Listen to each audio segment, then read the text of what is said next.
da escola Minaiá Moraes de Ponta, do 8º ano. Prazer, meu nome é Renato. Nós estamos com um projeto chamado Termolixo Elétrico. E os nossos objetivos, quando criamos esse projeto, eram diminuir o resíduo sólido da natureza, como o casca de frutas, alimentos jogados fora, resíduos de animais. E como nós iríamos fazer isso? Íamos colocar uma placa de ferro na metade desse galão, separando em duas partes. Na parte de baixo nós vamos colocar esse lixo e na parte de cima vamos colocar água. E vamos queimar esse lixo. E com o calor que será gerado ali dentro, essa água vai evaporar e vai gerar uma pressão para essa hélice. E quando essa hélice se movimentar, ela está ligada com uma correia nesse dínamo. O dínamo ele transforma energia mecânica em energia elétrica. Então, quando ele se movimentar, ele vai gerar energia.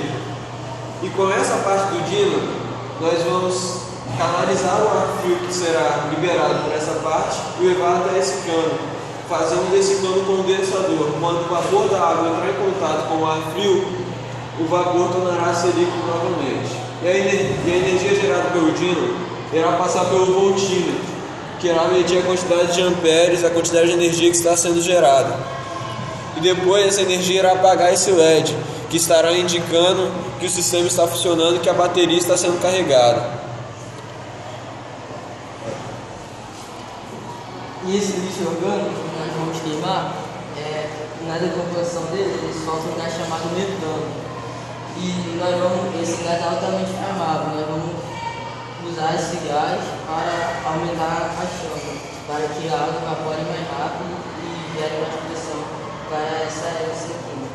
E para não poluir tanto o meio ambiente, nós vamos filtrar a fumaça que vai soltar e vamos liberar na natureza. Esse gás metano, se ele for liberado na natureza de uma forma natural, ele colabora para o efeito estufa que ajuda no aquecimento global. Esse projeto aqui pode ser usado em residências e em comércio, porque muitas pessoas jogam lixo fora, assim, em qualquer lugar, e acaba poluindo muito o meio ambiente.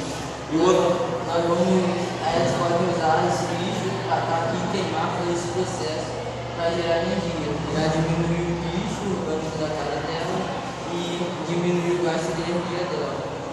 Uma curiosidade é que uma cidade como São Paulo, se fizesse seu lixo de energia, ela abasteceria 400